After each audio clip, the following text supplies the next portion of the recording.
Di suatu malam gelap, petir tampak menyambar dengan suara dentuman yang sangat menggelegar. Hujan deras turun dengan sangat lebat, terlihat dari dalam ruangan tak berpenghuni.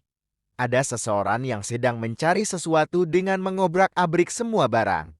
Terlihat tempat itu seperti sebuah laboratorium yang sudah tak digunakan dalam waktu yang lama. Seseorang dengan jubah yang menutupi semua tubuhnya sedang mencari gulungan ninja dan beberapa sampel dari tubuh orang-orang yang digunakan dalam penelitian jutsu terlarang.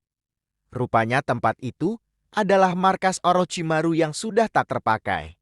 Terlihat banyak motif sisik ular menghiasi semua dinding ruangan itu. Pria itu tampak kesulitan menemukan barang yang sedang dicarinya. Dari luar tampak seseorang sedang berlari di tengah derasnya hujan. Rupanya dia adalah Orochimaru. Orochimaru mengetahui ada seseorang yang merusak segel pintu secara paksa. Dia lalu berlari menuju markas lamanya dan mencari tahu siapa orang yang telah mengunjungi tempat laboratoriumnya di waktu dulu. Dari dalam laboratorium, pria berjubah tampak terkejut dengan barang yang telah dia cari selama ini. Akhirnya dia menemukan gulungan ninja dan matanya terlihat melotot membaca isi gulungan itu. Seketika pria itu tertawa kecil, lalu tertawa lebar seolah dia sangat bangga. Akhirnya impiannya akan segera terwujud. Pria itu berkata, akhirnya benda ini aku temukan. Benda yang sangat langka dari suku langka dan misterius. Akhirnya kini aku dapatkan. Dengan ini aku bisa mendapatkan kekuatan yang melebihi para kage. Tiba-tiba beberapa ular menyerang dirinya dan pria itu segera menghindar. Rupanya yang menyerang itu adalah Orochimaru. Orochimaru berkata, apa yang kau lakukan di sini tikus busuk? Pria berjubah itu berkata, Orochimaru, aku akan meminjam barang penemuanmu. Orochimaru berkata, apa tujuanmu mengambil barang itu? Pria itu berkata, kau tidak perlu tahu. Pria berjubah segera menyemburkan uap panas yang memenuhi ruangan itu. Orochimaru mundur ke belakang menghindari serangan itu. Pria berjubah seketika menghilang sesaat dengan menghilangnya uap panas itu. Orochimaru berkata, siapa orang itu? Orochimaru lalu mengecek beberapa barang dan dia terkejut saat barang yang curi itu adalah barang yang cukup langka. Orochimaru berkata, siapa dia sebenarnya? Apa yang ingin dia lakukan dengan benda itu? Terlihat pria berjubah tengah berlari dengan cepat di bawah derasnya air hujan. Dengan bangga dia berkata, aku akan segera menguasai dunia shinobi. Keesokan harinya, cuaca telah kembali berubah menjadi cerah. Matahari terbit dengan terang, terlihat Boruto sedang melatih kemampuan berpedangnya. Boruto berkonsentrasi dan menarik nafasnya dengan pelan, lalu menghembuskannya. Perlahan cakra menyelimuti pedang Kusanaginya. Dan Boruto mulai menghunuskan pedangnya dengan gerakan-gerakan tertentu yang telah diajarkan oleh gurunya. Boruto tampak terampil dengan keahlian pedang dan pergerakan yang sangat cepat. Tiba-tiba ada seseorang yang berteriak memanggil pertolongan. Rupanya ada seseorang yang sedang dikepung oleh beberapa bandit.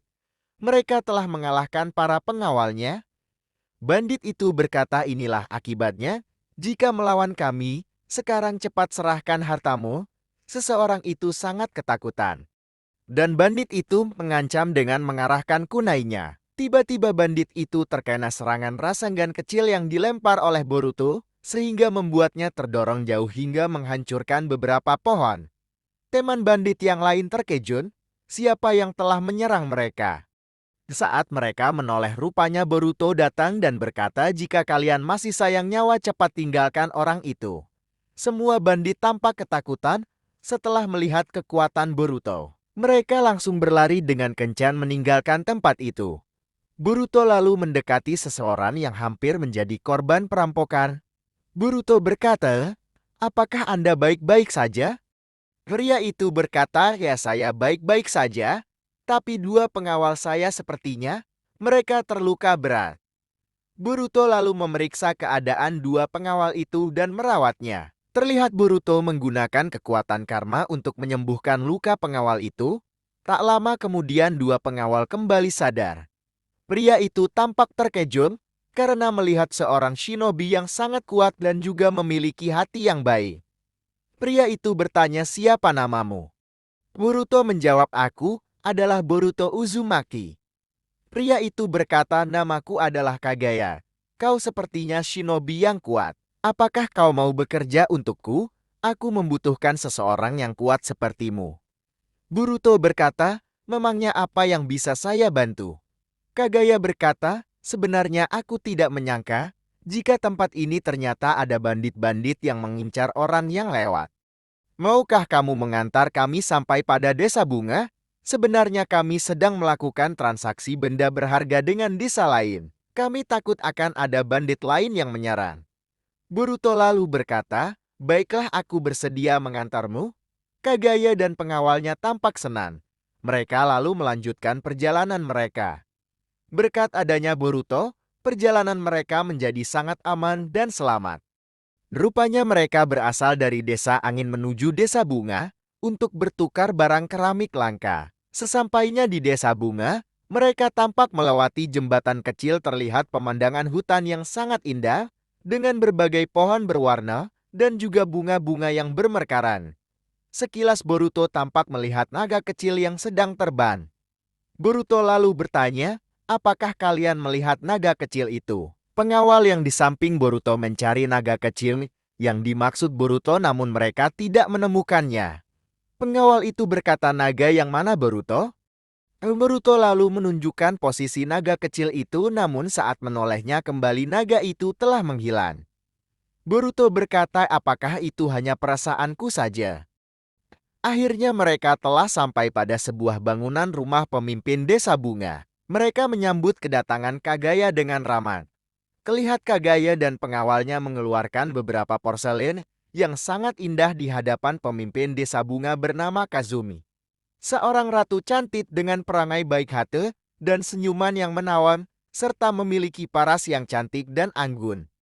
Kazumi tampak tersenyum senang saat melihat porselen indah dari desa angin. Kazumi berkata, ini sangat indah dan terawan. Desa angin memang sangat luar biasa. Kalian pasti merawat benda ini dengan sangat teliti. Kagaya berkata, kami selalu berusaha menjaga barang-barang antik agar keindahannya tidak rusak.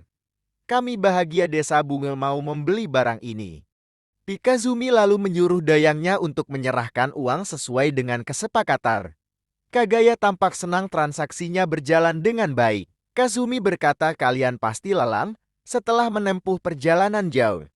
Menginaplah di sini dan beristirahatlah. Kagaya berkata, maaf tapi apakah tidak merepotkan yang mulia? Kazumi berkata, tenang saja, kalian bisa menginap di sini, kami akan menyambut kalian. Kazumi lalu menyuruh dayangnya untuk menyiapkan kamar tidur bagi para tamu dari desa angin. Seketika Boruto bertanya, maaf Ratu, apakah di hutan itu ada naga yang tinggal di sana? Mendengar hal itu, membuat Ratu Kazumi terkejut. Kazumi bertanya, apa kau bisa melihatnya? Boruto menjawab, benar, aku sekilas melihat naga kecil. Tapi tiba-tiba dia menghilang. Bagaimana, cukup seru bukan? Jangan lupa nyalakan lonceng notifikasinya agar tidak ketinggalan cerita selanjutnya. Terima kasih sudah menonton. Jangan lupa like, subscribe, dan komen ya.